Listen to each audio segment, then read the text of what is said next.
اللہ نے کیا فرمایا کہ اللہ کا مومنین پر احسان کیا ہے؟ یہ بتائیے کہ احسان کس چیز پر ہوتا ہے؟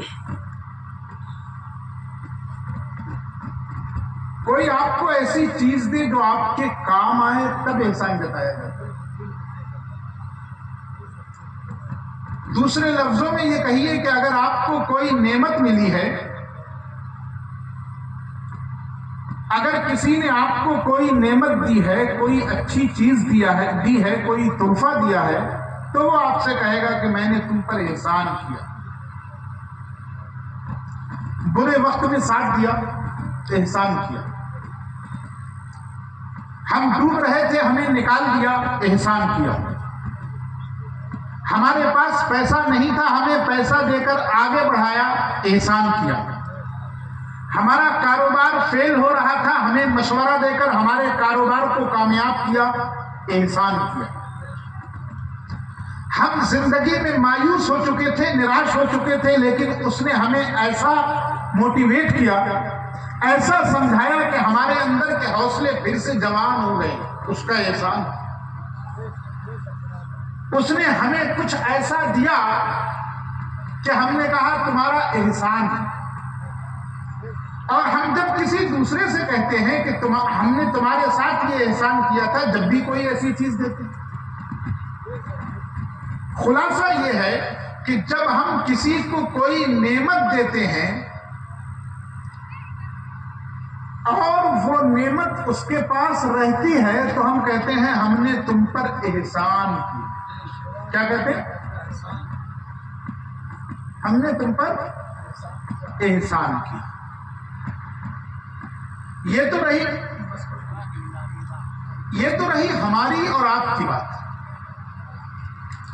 انسان نے انسان کو نعمت دی، احسان کیا۔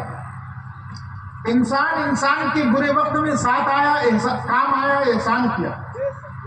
انسان نے انسان کو تحفہ دیا، احسان کیا۔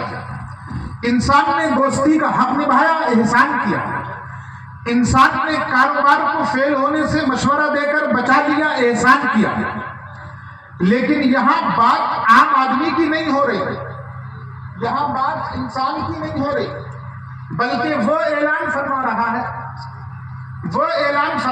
ہے جس نے ہم پر بہت سی نعمتوں کی بارش فرمائی، جس نے ہمیں صبح دی وہ بھی نعمت، جس نے ہمیں شام دی وہ بھی نعمت، جس نے ہمیں دوپہر کا وقت دیا وہ بھی نعمت، جس نے ہمیں علم دیا وہ بھی نعمت، حکمت دی وہ بھی نعمت، بصیرت دی وہ بھی نعمت، عقل دی وہ بھی نعمت، شعور دیا وہ بھی نعمت، صحت دی وہ بھی نعمت، راحت دی وہ بھی احمد، سکون دیا وہ بھی نعمت، ہمیں جسمانی مصیبتوں سے بچایا اس کی نعمت، اور بقال حضرت شیخ سعدی جو سانس اندر کو گئی وہ بھی نعمت، جو سانس باہر کو آئی وہ بھی نعمت، ہم گرتے گرتے بچ گئے یہ بھی نعمت، ہم اٹھتے اٹھتے چل گئے یہ بھی نعمت، تھکے ہوئے سوئے تھے تھکن اتر گئی یہ بھی نعمت، سو کر اٹھے فریش اٹھے یہ بھی رب کی نعمت، ہمارے جسم کو بیماریاں لگی اس نے جسم میں اینٹی بائیوٹک پیدا کر دیے یہ بھی نعمت، ہماری روح کو بیماریاں لگی اس نے رسول بھیجے یہ بھی نعمت، آدم آئے نعمت،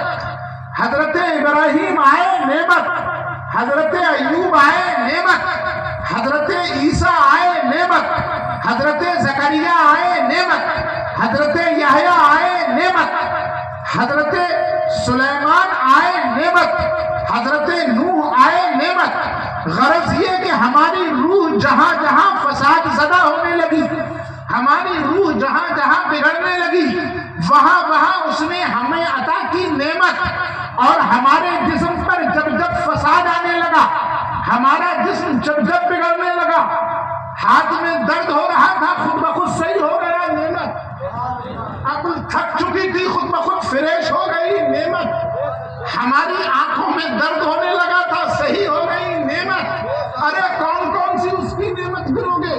زیادہ چکروں میں مت پڑنا، وَإِن تَعُدُّوا نِعْمَتَ اللَّهِ لَا تُحْصُوهَا، اگر تم اللہ کی نعمتیں شمار کرنا چاہو تو شمار نہیں کر سکتے.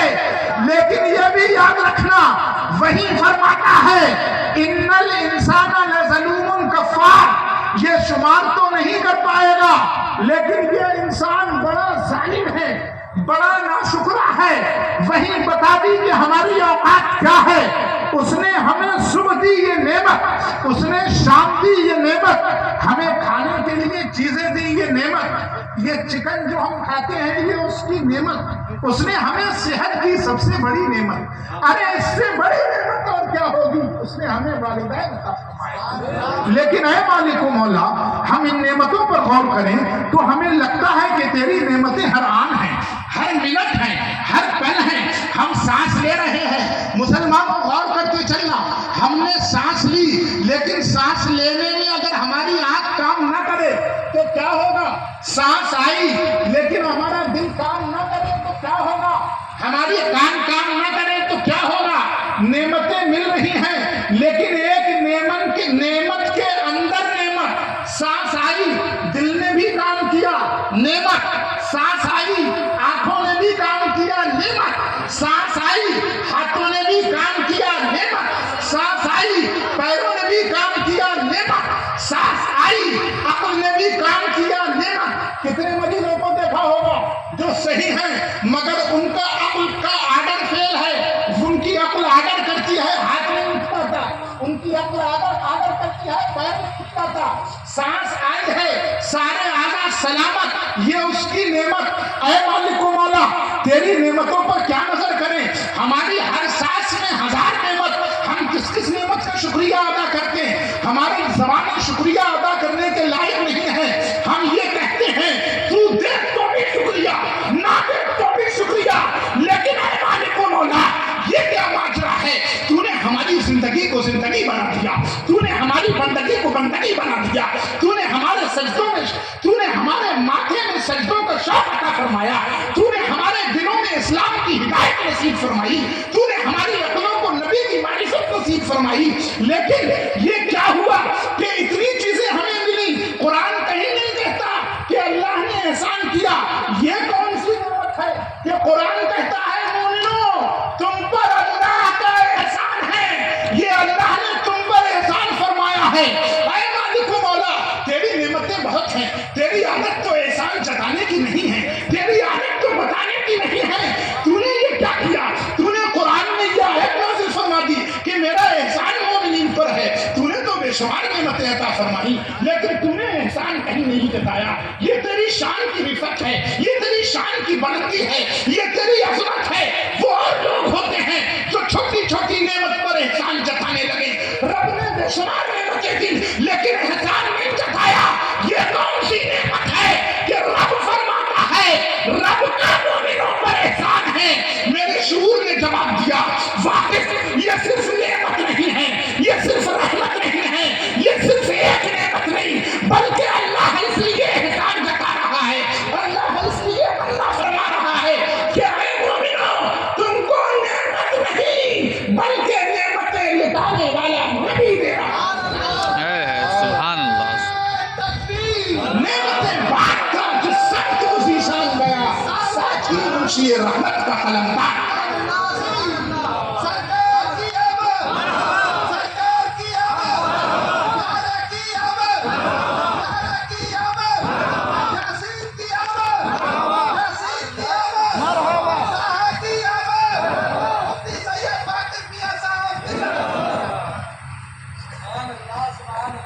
ابھی پیچھے والے جاگے نہیں.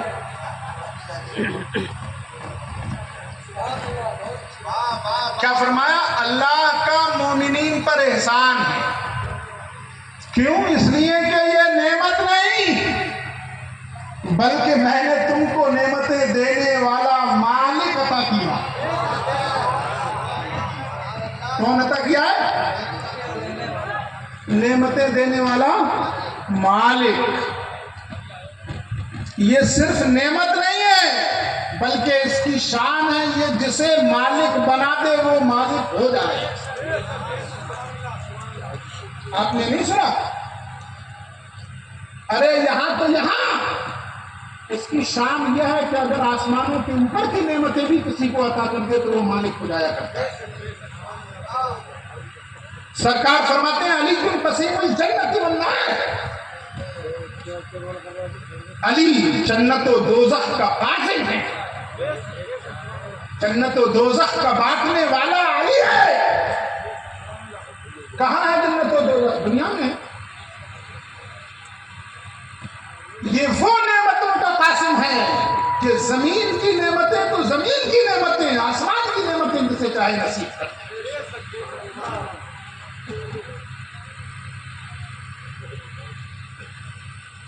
کیا تھا؟ اور یہ ایسا نہیں کہ ہواؤں میں تیر مار رہا. حدیث پاک ہے اور حدیث صحیح ہے. اب لوگوں کو بھوت چڑھ گیا ہے حدیث صحیح ہے کہ نہیں. یوٹیوب کا زمانہ ہے، لوگ گمراہ کرنے بیٹھے. حضرت ربیعہ اللہ کے رسول صلی اللہ تعالی علیہ وسلم کی بارگاہ میں حاضر تھے.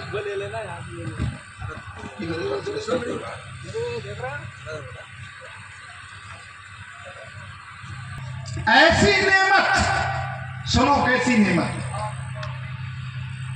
آج اس نعمت پر جب جوش آیا ہے تو حضرت ربیعہ سے کہہ رہے ہیں ربیعہ مانگو جو تم چاہتے ہو. کیا کہا ربیعہ؟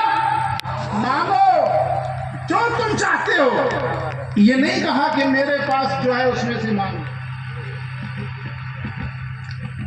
کملی دے دوں، مسجد کی صف اٹھا کر دے دوں، مسجد سے کوئی چیز دے دوں، کسی صحابی کو تمہارا بھائی بنا دوں؟ نہیں. معاشی کا ربیعہ جو تم چاہو.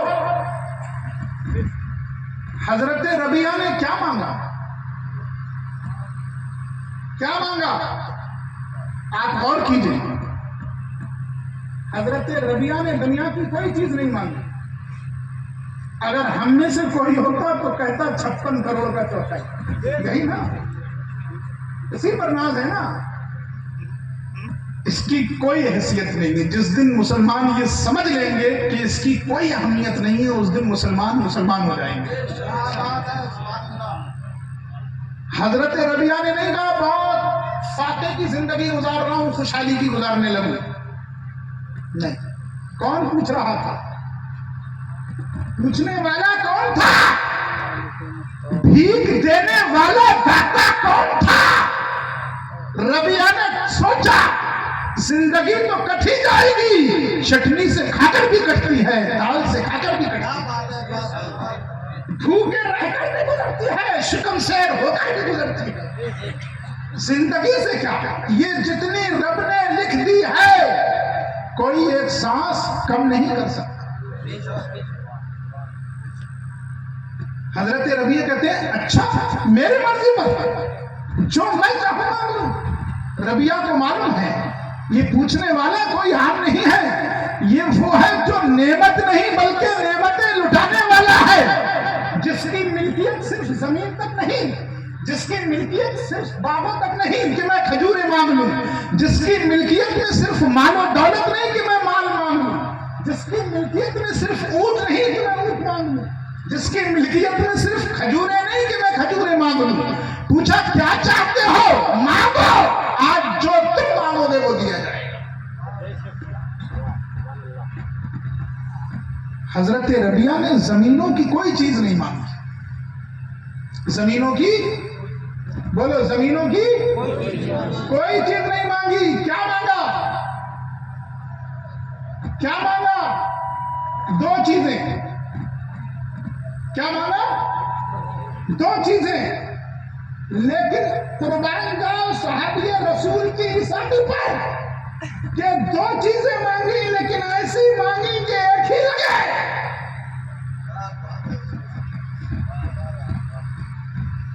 کیا مانگا؟ کہا جنت. نمبر 1 جنت.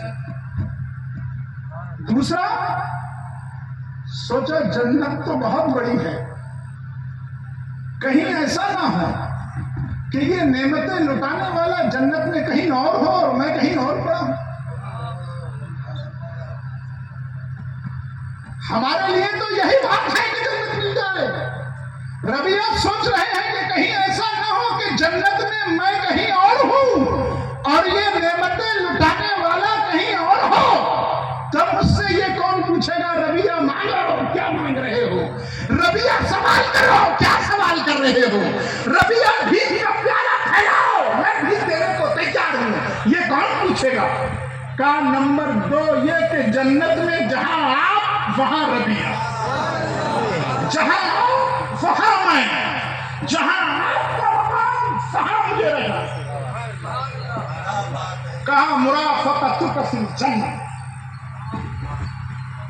کیا مانگ رہا ہوں جنت میں آپ کے ساتھ رہنا. کیا مانگ رہا ہوں؟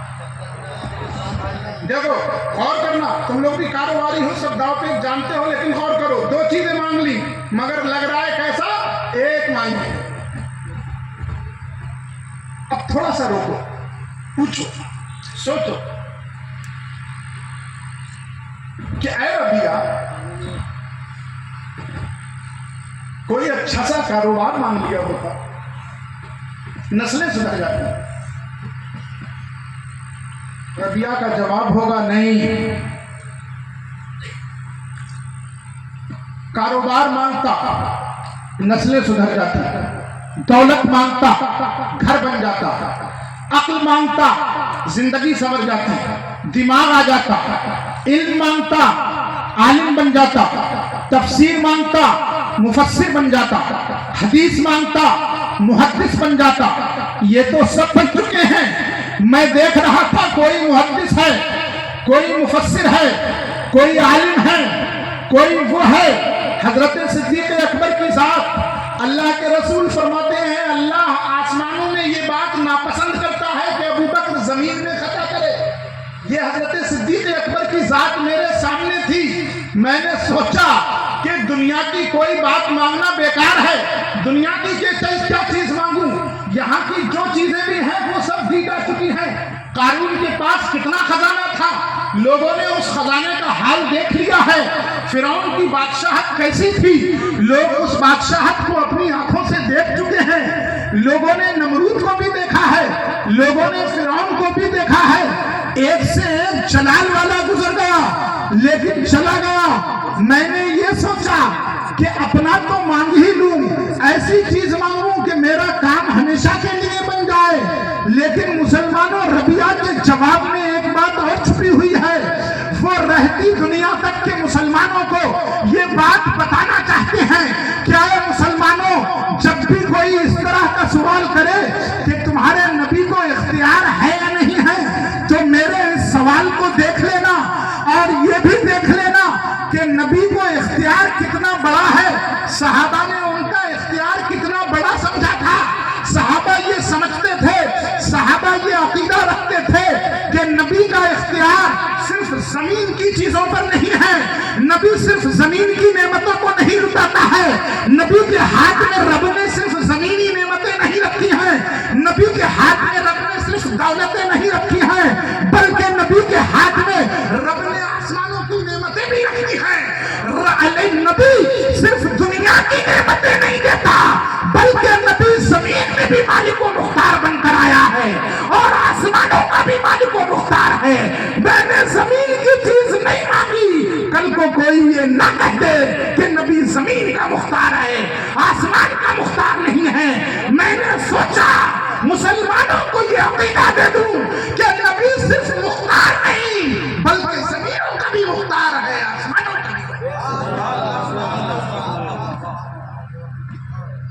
نبی کے اختیار کی بات کرتے, کیا بات کرو گے.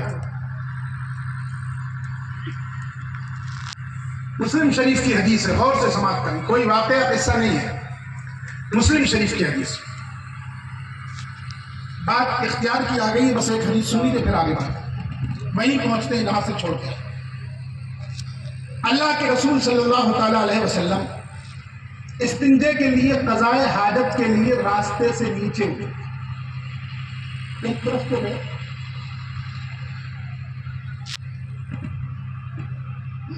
وہاں کوئی ایسی چیز نظر نہیں آئی جس کی آڑ میں اللہ کے رسول بیٹھے، جس کی آڑ میں اللہ کے رسول صلی اللہ علیہ وسلم بیٹھے۔ اور ستر ضروری ہے، پردہ ضروری ہے۔ آپ جانتے ہیں اسلام نے یہی پیغام دیا ہے، یہی حکم دیا ہے۔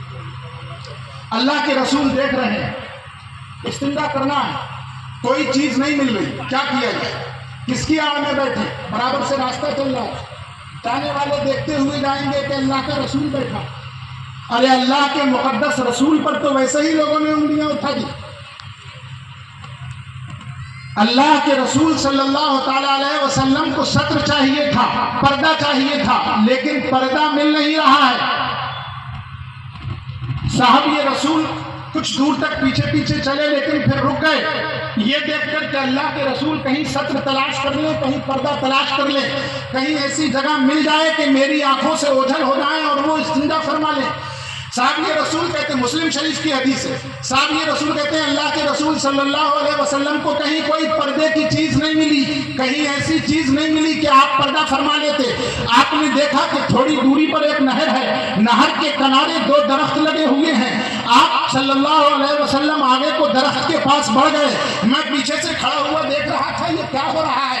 اللہ کے رسول تو استنجا کرنے گئے ہیں، اللہ کے رسول تو قضائے حاجت کے لیے ہیں، انہیں تو قضائے حاجت کے لیے گئے ہیں، انہیں ضرورت تھی کسی ستر کی، انہیں ضرورت تھی کسی حجاب کی، یہ ڈھونڈ رہے تھے کوئی پردے کی چیز، انہیں پردہ چاہیے تھا تاکہ اپنی حاجت سے فارغ ہو جائیں، استنجا کر لیں۔ لیکن اب تو اللہ کے رسول نہر کے پاس چل دیے ہیں، ابھی تو استنجا کیا ہی نہیں ہے، ابھی نہر کی ضرورت کیا ہے، ابھی پانی کی ضرورت کیا ہے، لیکن اللہ کے رسول آگے بڑھ رہے ہیں، پیچھے سے آہستہ آہستہ یہ بھی آگے بڑھتے ہوئے چلے جاتے ہیں۔ دیکھتے ہیں کہ اللہ کے رسول نے اس میں سے ایک درخت کی ٹہنی پکڑی اور اس سے کہا انقادی علیہ باذن اللہ، اے درخت کی ٹہنی اللہ کے حکم سے میری مطیع و فرما بردار ہوگا، جو میں کہہ رہا ہوں، جہاں جہاں میں چل رہا ہوں ویسے ویسے تو چلتی گا۔ مولانا زاہد صاحب ابھی لائے، جیسے جیسے میں چل رہا ہوں میرے پیچھے پیچھے آپ چلیے۔ صحابی رسول کہتے ہیں سنو مومنو، میں نے دیکھا وہ درخت، اس کے بعد اللہ کے رسول کے پیچھے چل دیا، اللہ کے رسول دوسری درخت کے پاس گئے، اس کی بھی ٹہنی پکڑی اور کہا سن انقادی علیہ باذن اللہ، تو بھی میرے پیچھے پیچھے چل، جہاں جہاں میں جاؤں وہاں وہاں چل۔ صحابی رسول عرض کرتے ہیں، بتاتے ہیں اے مومنو سنو، میں پیچھے سے یہ ماجرا دیکھ رہا ہوں، دونوں درخت اپنی جگہ سے چل دیے، اللہ کے رسول نے وہاں بیٹھ کر استنجا نہیں کیا۔ مومنو سوچو، غور کرو، اللہ کے رسول چاہتے تو وہاں بیٹھ کر استنجا کر سکتے تھے، وہیں درخت کو جھکا سکتے تھے، اے درختوں جھک جاؤ، میرا پردہ کر دو، میں قضائے حاجت کرنا چاہتا ہوں، یہاں پانی بھی قریب میں ہے، یہی جھک جاؤ، یہاں میں قضائے حاجت کر لوں اور اس کے بعد فراغت کر دوں گا۔ لیکن نہیں، ایسا نہیں ہوا۔ صحابی رسول کہتے ہیں انقادی علیہ باذن اللہ کہنے کے بعد وہ درخت ایسے ہو گئے جیسے کوئی پالتو اونٹ کسی مالک کے پیچھے چل رہا ہو۔ اللہ کے رسول آگے بڑھتے جاتے ہیں، یہ دونوں درخت اللہ کے رسول کے پیچھے پیچھے چل رہے ہیں، اللہ کے رسول دائیں ہوتے ہیں، دونوں درخت دائیں ہو جاتے ہیں۔ یہ کون سے درخت؟ یہ وہ درخت تھے جو جڑوں سے نکلے ہوئے تھے، پلاسٹک کے نہیں ہیں جو ہوا میں چل رہے ہیں، یہ جڑدار درخت ہیں، یہ جڑوں سے نکلے ہوئے ہیں، یہ تنے والے درخت ہیں۔ اسی لیے اللہ کے رسول نے ٹہنی پکڑ کر دکھائی ہے۔ کیا ہے منکرو، کہیں ایسا نہ ہو یہ کہہ دو کہ ٹہنی جھوٹ موٹ کی ٹہنی تھی، یہ ٹہنی پکڑ کر میں نے اسی لیے اس سے کہا ہے اللہ کے رسول دائیں چلتے ہیں تو درخت دائیں چلتے ہیں، اللہ کے رسول بائیں چلتے ہیں تو درخت بائیں چلتے ہیں۔ جب اللہ کے رسول کو جہاں بیٹھنا تھا وہ جگہ آ جاتی ہے تو فرماتے ہیں سنو، دونوں مجھے چھپا لو، دونوں درخت مجھے چھپا لیتے ہیں۔ صحابی رسول بتاتے ہیں کہ اب تک تو میں دیکھ رہا تھا، لیکن جب اللہ کے رسول نے فرمایا ہے درخت کو چھپا لو، میں تھوڑا الگ ہو گیا۔ بات ستر کی ہے، بات پردے کی ہے، دوری بنائے رکھنے میں فائدہ ہے۔ اللہ کے رسول ازا حاجت سے فارغ ہوئے، استنجا فرمایا اور پھر دونوں درختوں سے پکڑ کر کہا جاؤ اپنی اپنی جگہ جاؤ۔ کہتے ہیں صحابی رسول قسم خدا کی وہ دونوں درخت الگ الگ ہوئے اور اپنی جگہ جا کر ویسے ہی چل رہے جیسے چلے۔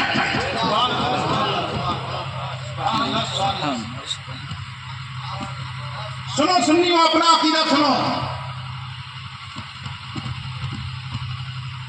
حدیث ختم۔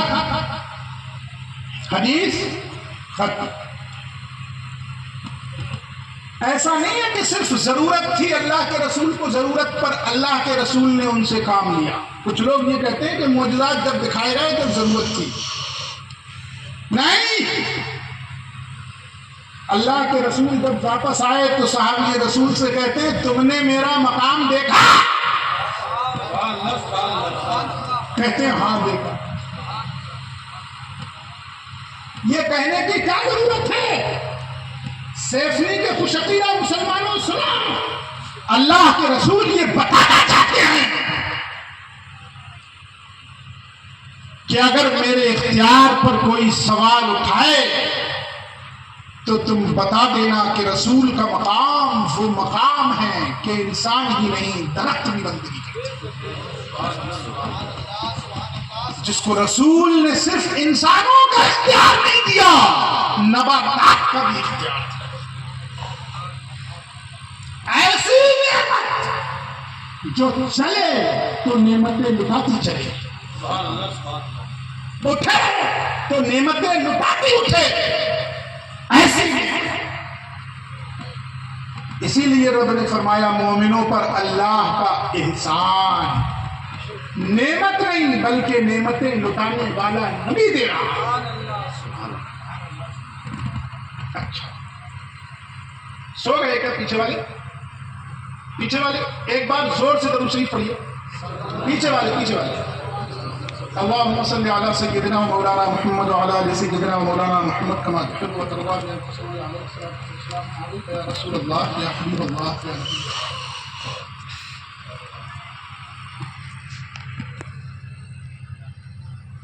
کیا فرمایا؟ لقد من اللہ علی المؤمنین اذ بعث فیہم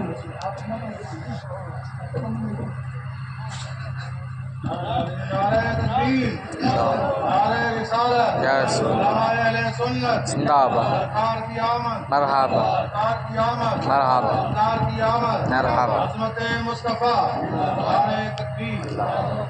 اللہ کا مومنوں پر احسان کیا ہے؟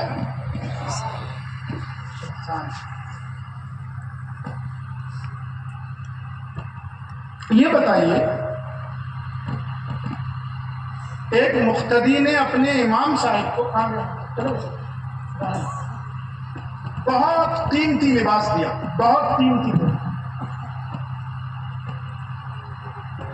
اور 2 دن کے بعد وہ لباس لے لیا، کہا آپ کے پاس دھوبے سے آ گیا تھا، وہ ان حافظ جی کا ہے جنہوں نے قرآن شریف سنایا تھا، یا فلاں کا ہے۔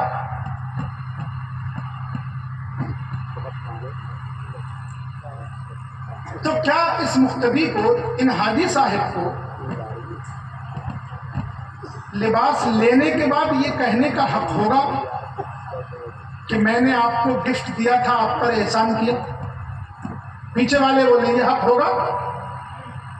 نہیں، اور ادھر والے بھی ہاتھ ہلا دیں ذرا میں دیکھوں، جاگ رہے ہیں آپ، نہیں نا؟ لیکن رب تو فرماتا ہے مومنوں پر احسان فرماتا، اور احسان کیا؟ بعثت مصطفیٰ۔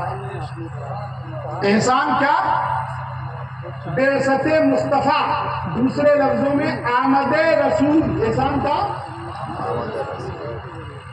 اور یہ احسان صرف اللہ نے نہیں جتایا،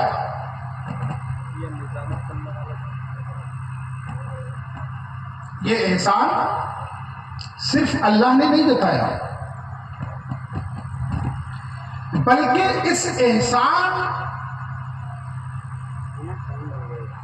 کے بدلے میں رب کا شکر ادا کرنا، رب کی نعمت کا چرچا کرنا، یہ صحابہ کی سنت ہے۔ کس کی سنت؟ صحابہ کی سنت، رسولوں کی سنت۔ ایسا احسان، ایک حدیث شریف اور سماعت کر لیں، یہ بھی مسلم شریف کی حدیث ہے، حضرت عائشہ سے مروی ہے۔ حضرت عائشہ کہتی ہیں اللہ کے رسول صلی اللہ علیہ وسلم اپنی حجرہ اقدس سے ایک دن اچانک باہر نکل پڑتے، عادت کریمہ یہ تھی کہ عشاء کے بعد حجرے میں چلے گئے آرام کرنے کے لیے لیٹ گئے. ہم لوگوں کی طرح نہیں کہ رات کو 12 بجے تک 1 بجے تک بات کریں. عشاء کے بعد کھانا کھانے کے بعد رات کو بات کرنا مکروہ. کیا ہے؟ اپنے کام سے کام رکھیے، زیادہ چیمنگوئیاں نہیں. بس یہی اسلام چاہتا ہے.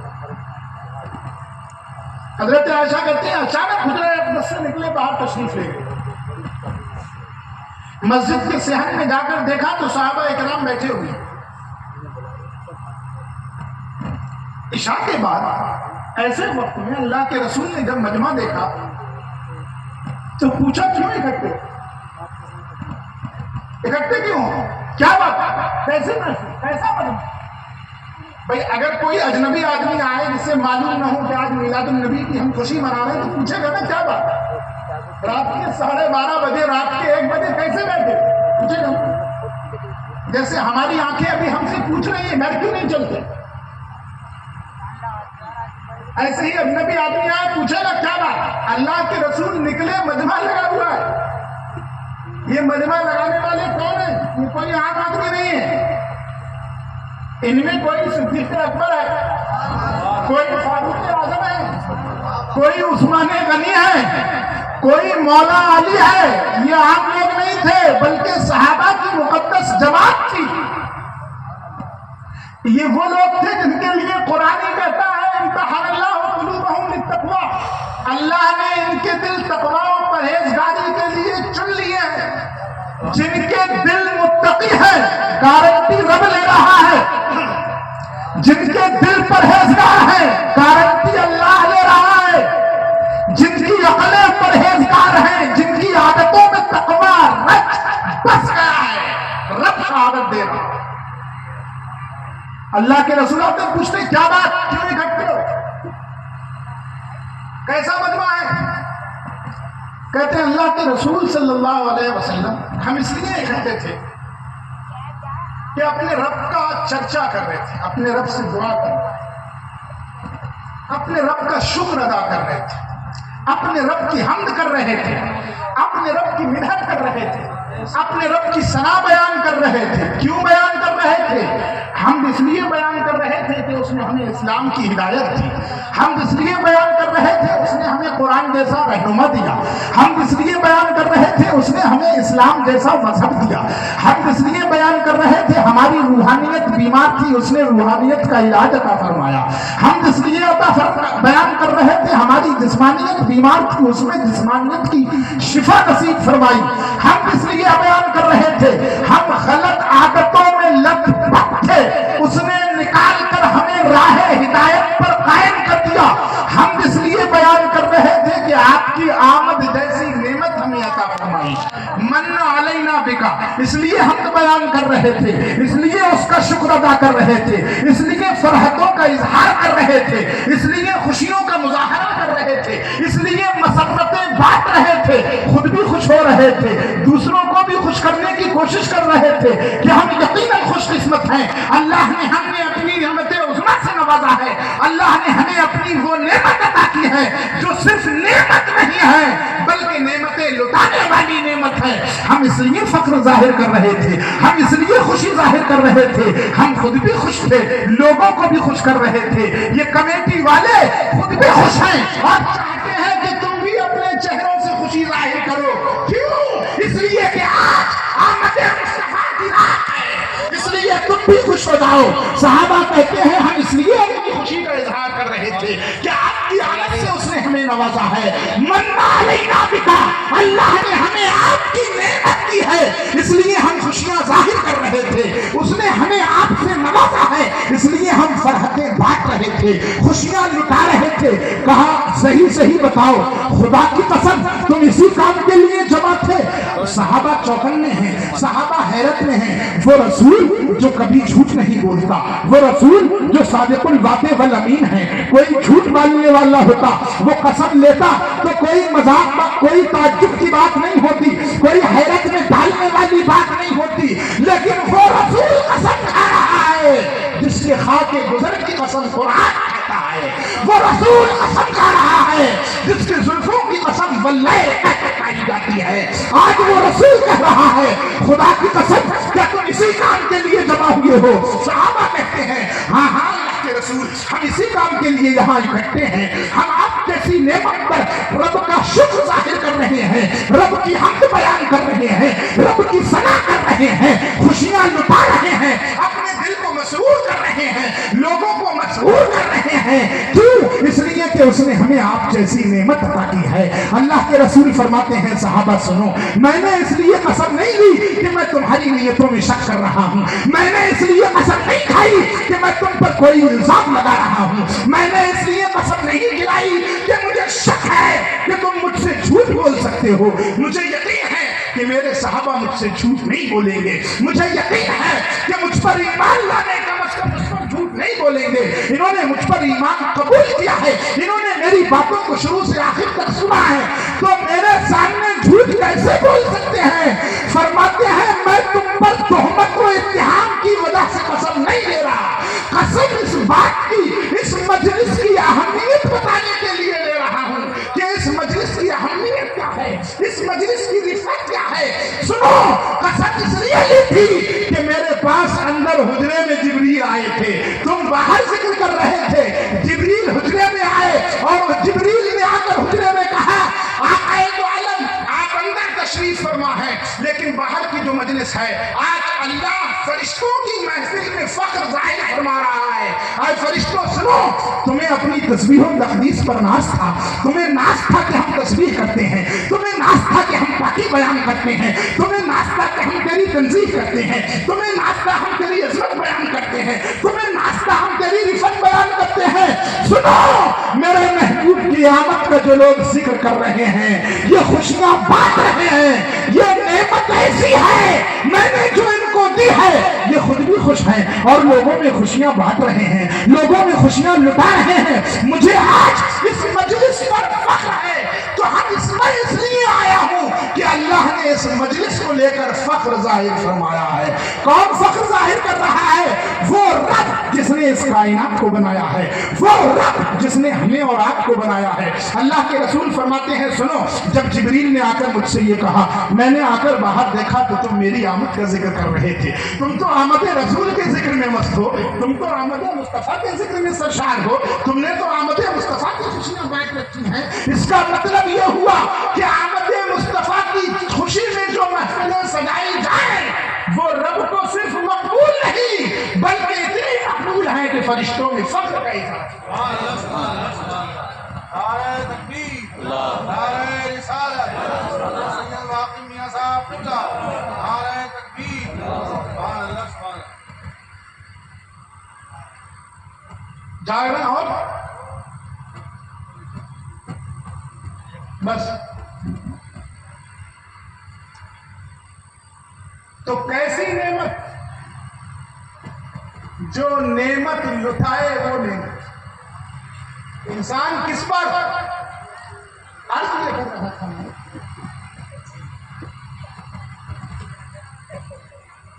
کہ یہ باتیں ہم اور ہمارے نوجوان جبھی تو سمجھیں گے جب ہمارے پاس علم ہو۔ دین سیکھا ہی نہیں، کوئی انجینئر دین سکھا رہا ہے، کوئی ڈاکٹر دین سکھا رہا ہے۔ پیارے مسلمانوں، دین سیکھو، دین سیکھو ورنہ گمراہ ہو۔ تم نے کتنی مرتبہ سنی ہوگی یہ آیت، انما انا بشر مثلکم،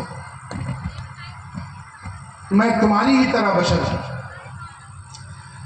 لیکن کبھی نہیں سنی ہوگی یہ آیت، یا نساء النبی لستن کاحد من النساء، اے نبی کی بیویوں تم عام عورتوں کی طرح نہیں ہو۔ سنی کبھی؟ اس لیے کہ گمراہی پھیلانے والے زیادہ ہیں۔ میں تمہاری طرح بشر ہوں، نبی کی بیویاں عام عورتوں کی طرح عورت، کیا مطلب؟ ارے جب نبی کی بیوی عام عورتوں کی طرح عورت نہیں ہو سکتی تو نبی کیسے عام آدمی کی طرح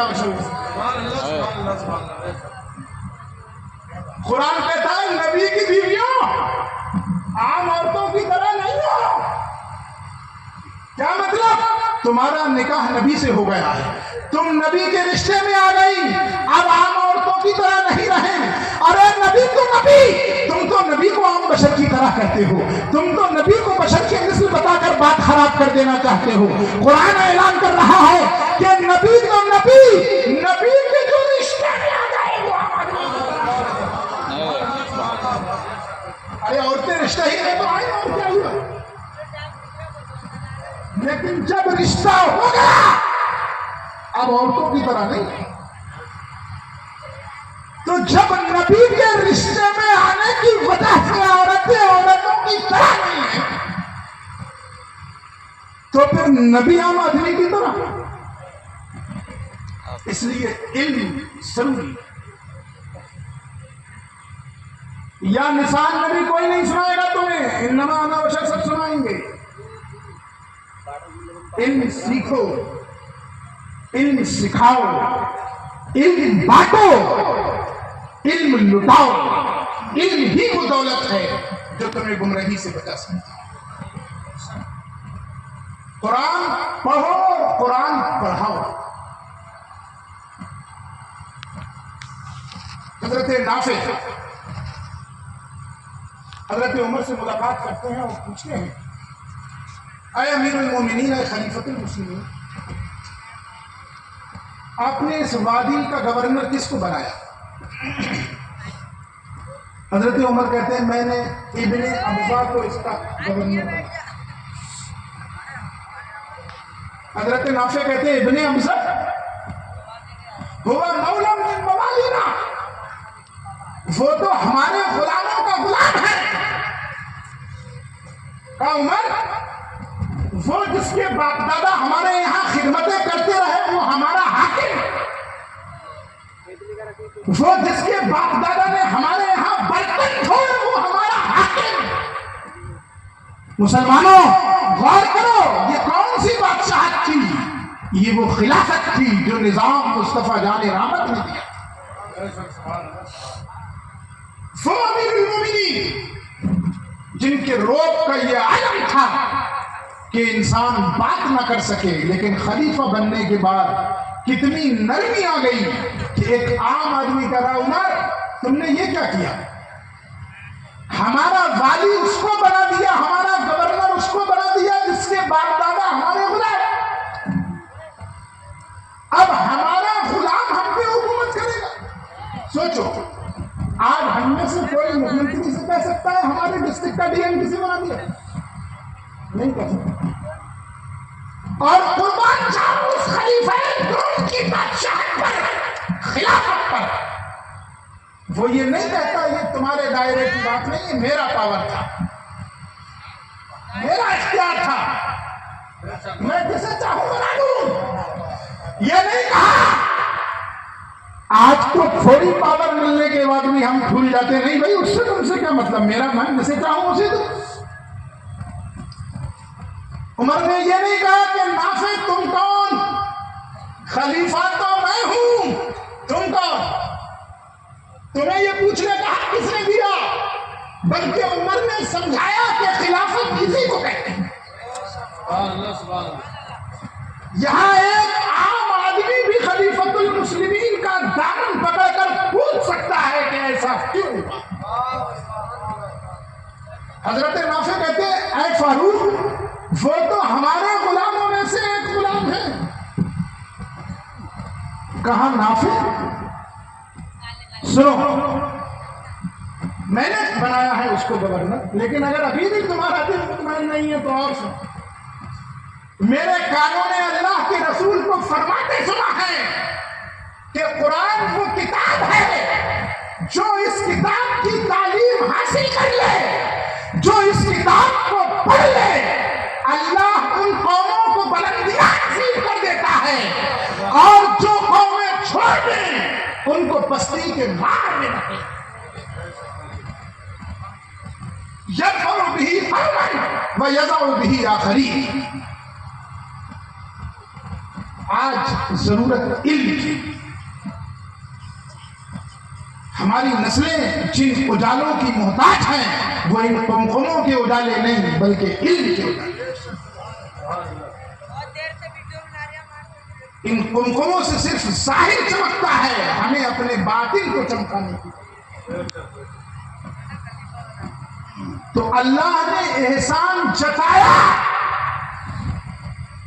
مطلب یہ کہ نبی چلے گئے، ظاہری دنیا میں رخصت ہو گئے، لیکن بیست مصطفیٰ باقی ہے، باقی رہے گی۔ لوگ کہتے ہیں وفات ہو گئی تو آمد کی خوشی، ہم نہیں کہہ رہے بھیا، اللہ کہہ رہا ہے، کیا کریں؟ قرآن سے پوچھو، قرآن جب رسول چلے گئے تو پھر اب من اللہ کا احسان کیا؟ جب احسان ختم تو پھر احسان،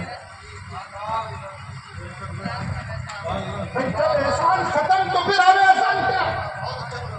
حافظ جی رمضان میں پڑھے تو دامن پکڑ کر روک دو کہ حافظ جی اللہ کے رسول تو دنیا سے گئے۔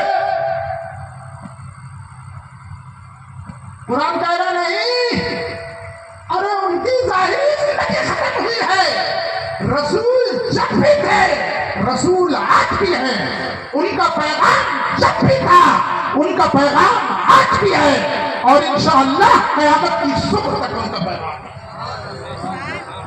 اس لیے ہم جانے کا غم نہیں مناتے، آنے کی خوشی مناتے۔ اللہ نے احسان بتایا، یہ احسان اللہ نے بتایا، کیا کر سکتے ہیں؟ ہماری طرف سے کچھ نہیں ہے، ہم نے تو بس سمجھایا ہے، سمجھایا۔ تو اللہ نے مومنین پر احسان فرمایا جب انہی میں سے ایک رسول بھیجا۔ مجھے احساس ہے کہ رات زیادہ ہو گئی ہے اور آیت مقدسہ کا ایک اقتباس ابھی باقی ہے جو اور وقت چاہتا ہے، پھر کبھی موقع ملا تو انشاءاللہ حاضر ہوں گا۔ اللہ تبارک و تعالیٰ بارگاہ مصطفیٰ صلی اللہ تعالیٰ علیہ وسلم میں ہماری حاضریوں کو قبول فرمائے اور اس حاضری پر ہمیں سعادتیں برکتیں نصیب فرمائے۔ آمین۔ السلام علیکم۔